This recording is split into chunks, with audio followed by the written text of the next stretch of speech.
Greetings, everybody. Tim Anderson here, aka Renfell, and welcome to the latest episode in the Monday Musings series where I just sit here and talk about random stuff. It is 6 something, 6:24 on Monday, February 8th, so it's a little early. I've been up for about 20 minutes now. I did get coffee, but I haven't had any yet, so let's take a sip before we do anything. That's hot. Mmm, hot, hot, hot, hot, hot. All right, so what am I going to talk about today? Let's start off with the new project that's coming down the pipeline in March. If you haven't already checked social media, now would be a good time. I've shared some of the first pieces of concept art out with everybody, courtesy of my wife, Christina Barrios.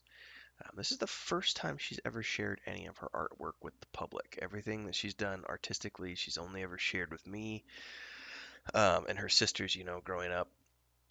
But painting and drawing is something that she's always had a passion for, but it's just always been something she's done as a hobby. And I can relate, writing for me was something it was my hobby, it was my passion, but I didn't actively pursue it, you know, putting it out there in the public eye anyways until I was, you know, 28 years old. So it took me quite a while before I was at the point where I felt like I had something to share or that I was good enough to share things out there. Or maybe it was just a confidence issue. I don't know. I can't tell you why. I know part of the reason why was just because this is pre internet, and growing up pre-internet, the world was a different place. And so I was stuck in a scenario of need to make money to pay bills. The only way I had to make money was to follow in the family footsteps and pursue the family trade. So that's what I did. Then once the internet opened my eyes to the opportunities that the world had available, um, I jumped. I mean, that was not even a second question in my mind. It was just, this is what I'm doing. And so that's when I established my career as a writer in 2008. So I shared a piece of concept out from her. She's very excited. She's already done one painted version of that piece of concept art, and she's going to be working on a second painted version as well so that she can try different things out and see. We're going to have the painted versions available for sale at some point, so stick around for that kind of stuff. I know some of you like that, not everybody does. Some people do like artwork and collecting it. I know with the Saga of Leucemia, we sold a lot of prints, sold a lot of t-shirts, so on and so forth. We're going to be doing the same thing here, but just with different IP, different art, so on and so forth. So if you haven't checked out social media yet, now is the time to jump over. You can check it out, twitter.com. I'm not even going to say that. Go to the links. Links are below. I'm not going to bother to read it all out this morning. I'm going to take a sip of coffee instead.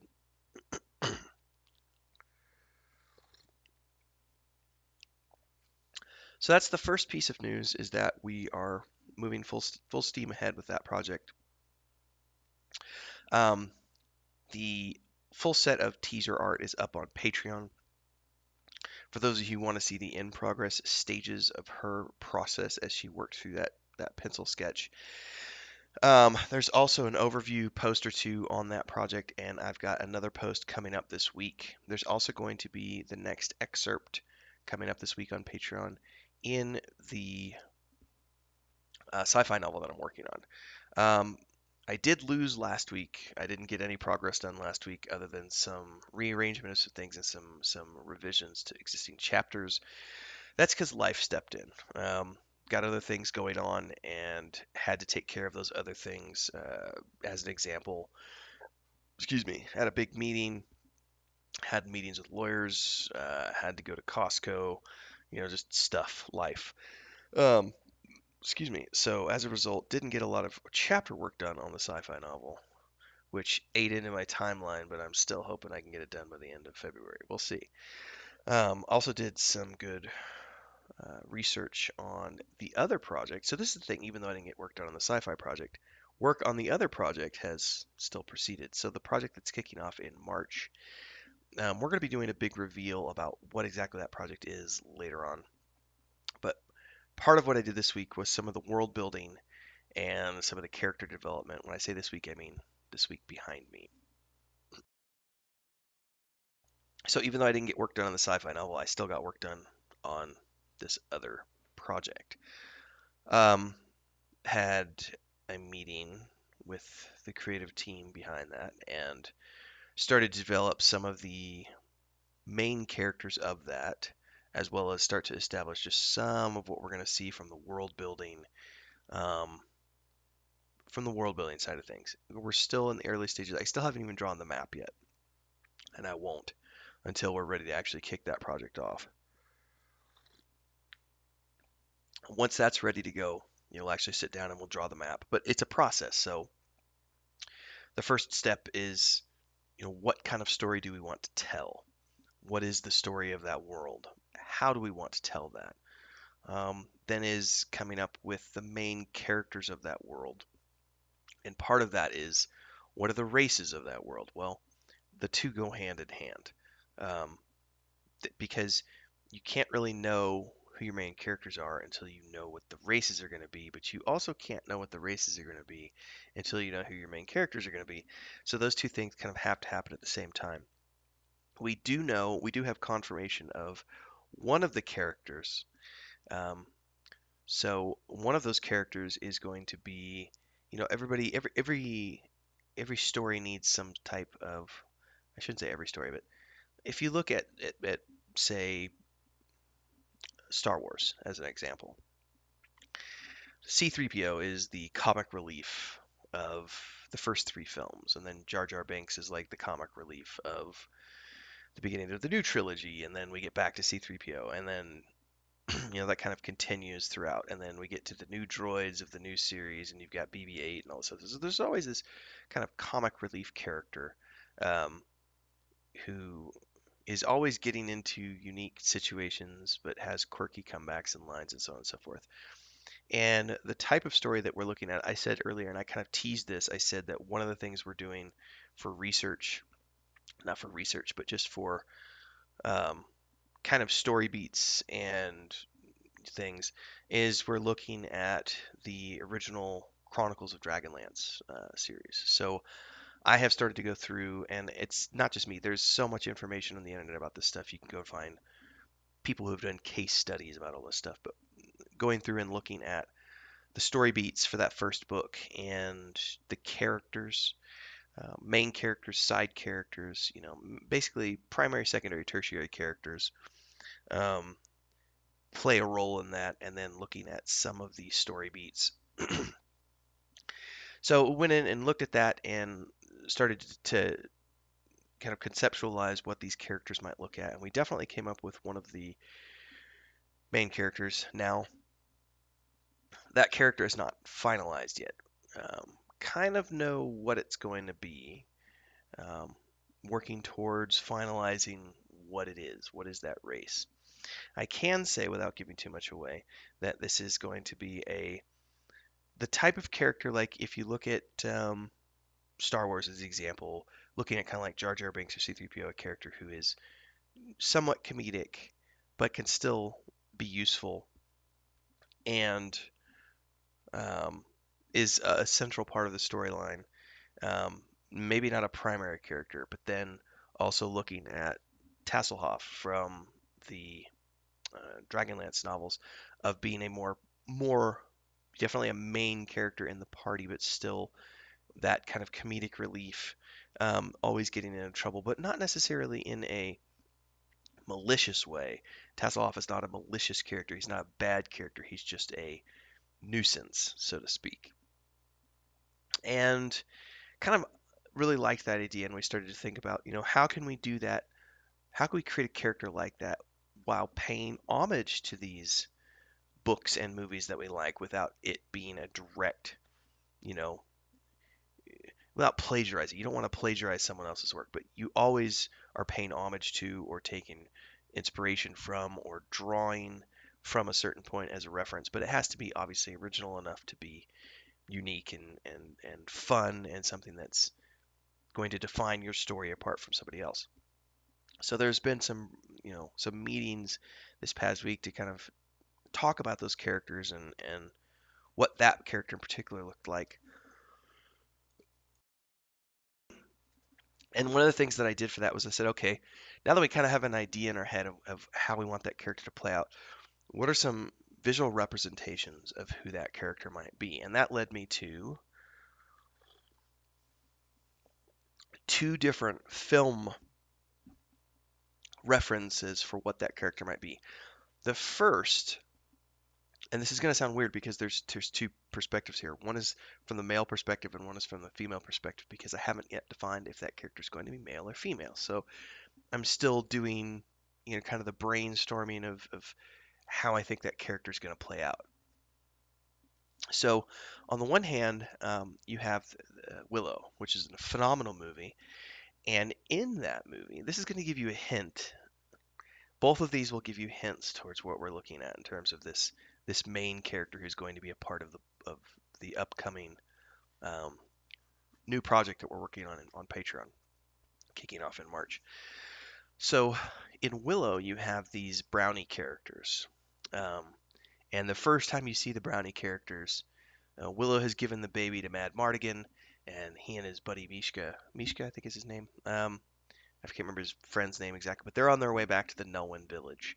They've given the baby to the Daikini. They've finished their mission. They're on the way back, and as they're on the way back in the forest, they hear this laughing and I stole the baby. And they turn around and look, and they see this little brownie riding an owl, and the owl has the baby clutched in its talons, and it's flying the owl, excuse me, flying the owl through the forest. This little brownie on the back, and he's screaming, I stole the baby, I stole the baby.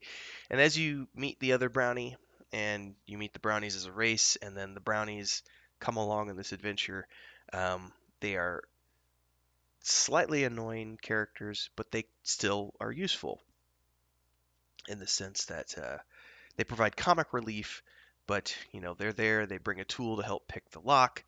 Um, they definitely provide some aspect of usefulness to the overall storyline. They're not just there for comic relief.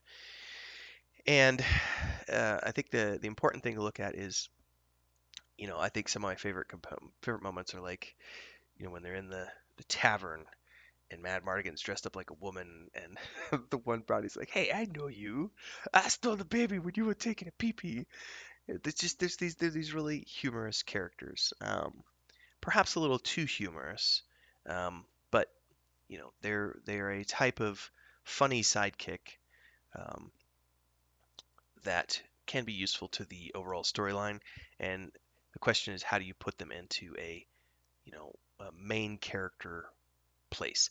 The other inspiration that I've looked at is if you ever watched this web series from, it's been a long time ago now, I can't even remember when it came out. It was before Felicia Day became really famous. It was when she was just getting her career going. I think it was maybe even before she did The Guild. There was there was a web series called The Legend of Neil. It was a very crude adult humor. This is not a show for kids. Um, it's this really strange, lonely single guy who ends up in a Zelda-like world or in the Zelda game, and in this fantasy world. And in this fantasy world, he meets this little fairy character played by Felicia Day, who is just obnoxious, just really obnoxious, and extremely flirtatious, and always trying to jump his bones, even though she's a little 2-inch fairy. But it's a very amusing character. And now that I've said brownies and fairies, you can kind of maybe see where I'm going with this character. Now, again, this is it's nothing finalized. Like we don't know yet what that character is actually going to be in the final iteration. But the inspiration started off as looking at Star Wars and going, okay, there's 3PO, there's Jar Jar Binks. Then you look at, because we're doing story beats from the Chronicles of of Dragonlance, you've got Tasselhoff, and we also looked at a main inspiration for it. Like if you read a lot of fantasy books,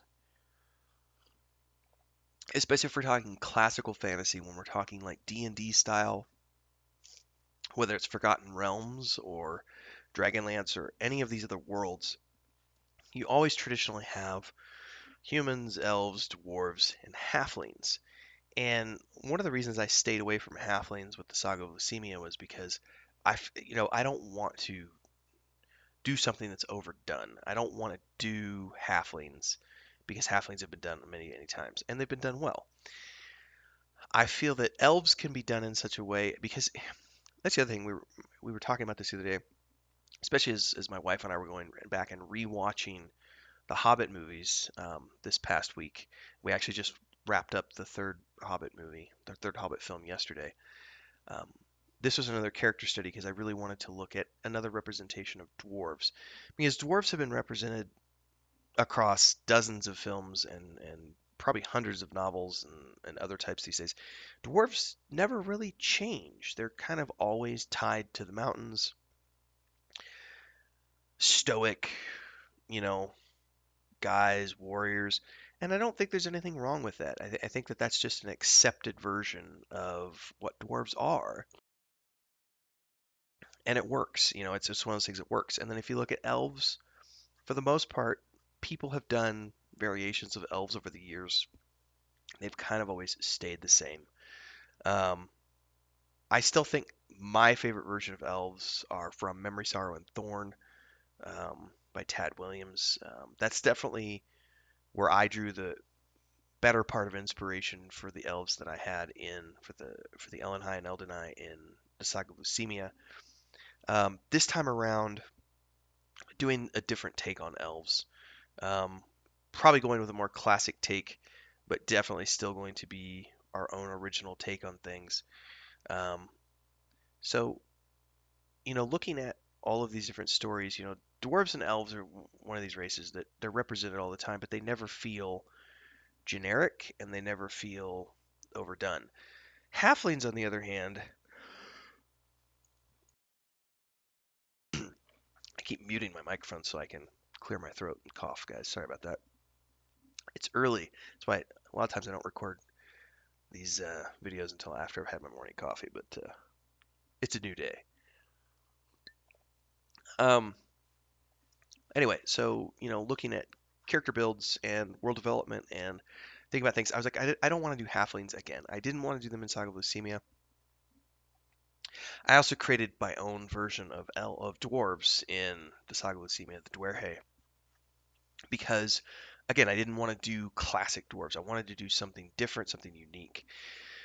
This time around, I'm definitely going to be sticking closer to the fantasy roots that everyone is familiar with. I'm not going to be straying too much off the beaten path in terms of creating unique new races.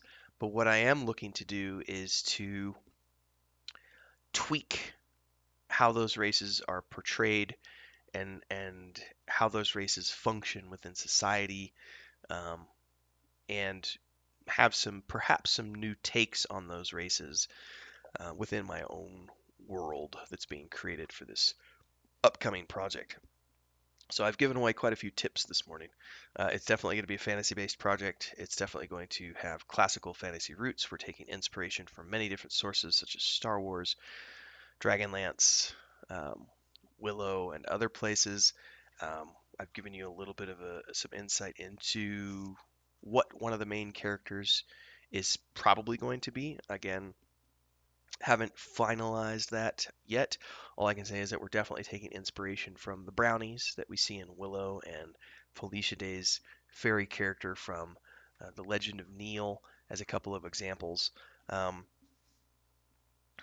so I'd say we're going to be dealing with some type of, and again, this is we're in early draft stages right now, so this won't be finalized until we have sit down sessions and actually iron out exactly what we want to see, come out of this, which won't happen until later this month or early in March.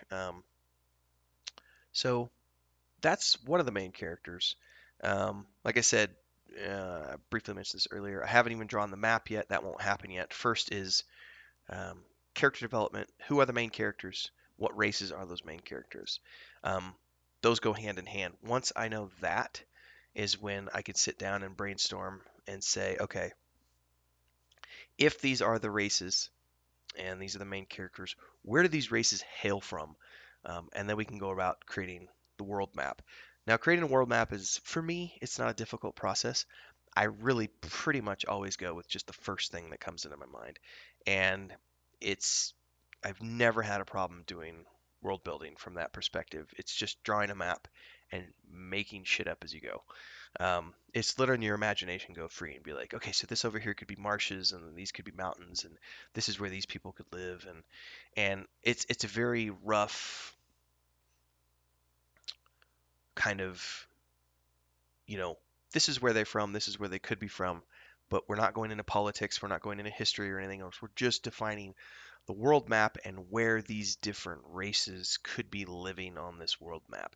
Once we know where they're from, is when we can start to define their environment shapes their culture to some degree. So if someone is from a marshy environment, or if someone is from the mountain lands, or if someone is from the desert, or if someone is from a port town, that is going to influence their perspective on the world. It's going to influence how they're raised. It's going to influence what they know. It's going to influence the trades in that region. It's going to influence the way of life. How do these people live? What do they eat? What do they hunt, fish, trap, etc.? What do they grow? How do they build? Like all of these things come out of the geographic location. And so once we've defined the map is when we can sit down and start to define local political aspects and cultural aspects. And then we go from there and say, okay, so how does that impact the world history? So that's kind of the process. And we're going to be doing, just so everybody knows, for those of you here watching this Monday Musings episode, typically I do all of this in a in a vacuum, or at least in private sessions with whoever I'm working on the project with. Um, this time it will not be done in a vacuum. Um, all of this, once we finalize kind of the basics of everything, I'm going to be drawing the world map for the Patreon subscribers. We're going to be diving into the background of all of the races, cultures, history. We're doing all of it live on Patreon. So every single aspect of the world building process, the character creation process, the story beats, all of that, we're going to be doing it through Patreon, and we're going to be taking people through from the exact moments of the character creation process and all the brainstorming and anything we've done before we start doing these live videos and presentations is being documented so that we can include it in that process, and trying really hard not to do a ton of work before we get started. But obviously, some seeds have been planted. My wife's doing concept art, so I'm actively meeting with her and saying, this is what I want to see. She's working on her second piece this week. Actually, third piece, sorry. She's already done two pieces. She's working on her third piece this week. So we'll have quite a few pieces of concept art to share out once we get to the point where we're ready to kick this project off and start sharing things publicly. What else? So that's the first aspect of today's Monday Musings. The next thing I want to talk about is, if you haven't watched this film before, I would highly recommend watching it. It's called The Fountain, which is written and directed by Darren Aronofsky, who has done some really strange films over the years. You may or may not have seen his movies. Um, some of them have been more mainstream. Others have been definitely more, indie cults, especially if you look back at his early films like Pi and Requiem for a Dream. Those are definitely not films for everybody. Um, but The Fountain is a great movie that was one of Hugh Jackman's earliest defining roles, and it tells the story of a couple throughout time and the quest for eternal life and rebirth, and it ties a lot of different mythologies together. Um, I've always enjoyed the film, and I've seen it a couple times in the past, and I wanted my wife to watch it with me, so we watched that over the weekend, and she had lots of questions. We got to the end, and she was like, "But what about this?" And so I literally, paused and went back through the film, and we analyzed different moments in the movie to kind of show what was going on. And of course, some of that is open to interpretation. It's not necessarily a linear film where you can say with absolute certainty, this is what these things mean. It's just this is what many people have suggested this means, and this is what we looked at. My voice is very hoarse this morning. I have frogs in my throat, so I apologize.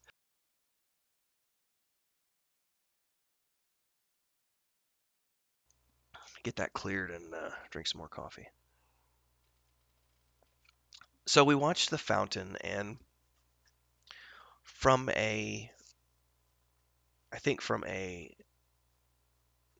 story building perspective, it's a great film to watch because it does a very good job of taking multiple. I'm going to use my hand here. It does a good job of taking multiple storylines and weaving them together with other storylines to create this overarching whole. And I feel that it does take a couple of watch throughs to really understand everything that's going on. Because even this, on my third time through, there were more things that I picked up on this time through than I had picked up on during the previous iterations. And I think that's the mark of a good film when you can go back and watch it multiple times over the years and get something new out of it every single time, as opposed to a Marvel movie, which are great fun, but you're not going to get anything out of it the second time, third time, fourth time, fifth time around. It's the same explosions, the same very linear storyline. There's not really any secrets going on. You know what's going to happen. They're very predictable to some degree. Um, Iron Man is Iron Man. Like it's not multiple watch throughs are not going to change who that character is. So I think it's interesting to look at films like The Fountain as a good case study in how some films can be rewatched over the years and always bring you something new and different in terms of the interpretation. So that was something, and that's not for this project. That's for something else that I'm working on. I traditionally these days, it's very rare for me to just sit down and watch a piece of entertainment just for the sake of entertainment. There are exceptions to that rule sometimes with my wife. I just want to sit down and watch something, and it's just a great way to disconnect. But for me, because my time is limited, I'm typically always watching things that are for the purposes of research and development or as a new inspiration tool for something I'm working on, which is the same thing that I do when I'm reading books. I was actually watching a very interesting um, interview last night with Stephen King. Um, it's actually a series of interviews put together in this long video, and he's talking about the various aspects of what he does when he's crafting and when he's writing. And one of the things he was talking about is like when you first get going as a writer, excuse me, you're going to copy your favorite writers. So he talks about when he first got going, he was reading a lot of H.P. Lovecraft, so he wrote like H.P. Lovecraft. And then in his 20s, he's reading these other two authors, and so his writing was very much like those style. And I can relate to that because I did the same thing. When I first got going, I was heavy into Roger Zelazny. So if you read a lot of the short stories that I wrote in like 2008, 9, and 10, almost all of those short stories were in first person and were very much influenced by Roger Zelazny. I was also reading or rereading at that time because Sanderson had just come out and had started doing the last few novels in the Wheel of Time series. So I was also rereading The Wheel of Time, which was what that style influenced kind of the way that I wrote the first Saga of Lucemia novel, Echoes of the Past. Now, over the years, as Stephen King is talking about in this interview, over the years you start to develop your own style. So something that I've done, and I can say this because I read a lot of books, and this doesn't come up. I don't think I've seen it really ever come up. One of the things you'll see, especially in my short stories, as I've over the last say 8 to 10 years, one of the things that I'll do is I'll give a character a defining something, a limp, for example, or um, they have broad shoulders, and the main character will say, you know, his shoulders were as broad as an ox, or the limp, whatever. And so one guy had a wooden leg, for example, in I think in um, I can't remember which was, but anyway, characters will have a defining thing, and the main character will see that defining thing, and in their mind, they will associate that character with that thing. So, broad shoulders becomes ox shoulders. Wooden leg guy becomes peg leg. The limp guy becomes the limper. So I had one guy who had a scar on his face. And he becomes Scarface. So, and like I was just reading the Jarcath play the other day. The one guy, because he's holding a quarterstaff, he becomes quarterstaff. So when those characters are referred to by the main character, they are then referred to not by name, but by whatever it is that the main character is associating with that individual. So the quarterstaff guy becomes quarterstaff. The Scarface guy becomes Scarface. That's something that for me as a writer, that's something that I developed kind of on my own. I didn't really see that in too many other books, and it was just something that I liked. And so I do that frequently in pretty much all of the things I write these days. There will be moments in a story where a character will be defined by the thing. And it's random. That thing is completely random. It could be something they hold, it could be something on their body, it could be something that they wear. It's just something that defines that character in the minds of the protagonist. And that's one of those things where it's going to vary depending on what you're writing. So I really like that component of what Stephen King was saying was like when you first get going, you're mimicking the people that you love, and then over time you start to develop your own style, and then that style continues to evolve over the years. And so I think it's really interesting to look at things from that perspective. So yeah, we're 30 minutes in now, a little over 30 minutes in, so I probably need to wrap this up this morning here. So I've given you all a little bit of insight into the project that we're working on coming out of the pipeline. If you haven't already done so, make sure to check out social media. Links are below. Also, you can check out Patreon if you want to read the full post, which has the various versions of the piece that my wife was working on. So we're starting to tease out some concept art from that new project. Um, there are multiple people working on this project. We're going to be announcing the project officially in March. So you'll meet the people that are working on the project. Excuse me. I can say my wife because, that's a tease and she lives with me. So. But otherwise, we're going to be waiting until March to fully unveil things. Go there. But definitely check out social media and for the single snippet. And if you want to check out all the snippets, make sure to check out the Patreon post. The latest, we're filming this week the next episode of the LOTRO Cooking in Real Life series, which is going to be onion soup, but I'm actually going to do a French onion soup, which is a slight variation on the recipe that's in the Lord of the Rings online video game. That's planned. We actually just went shopping yesterday. The only thing I still need is I need some vermouth, which means I have to wait for the liquor store to open up today. I'm going to go get some vermouth, and then we're going to be filming that episode this week. What else is coming up this week? Oh, yeah. Another excerpt from the sci-fi novel is going to be up on Patreon this week. Some more teasing of what's going on with the new project is going to be up on Patreon this week. I want to say shout out to the LOTRO team.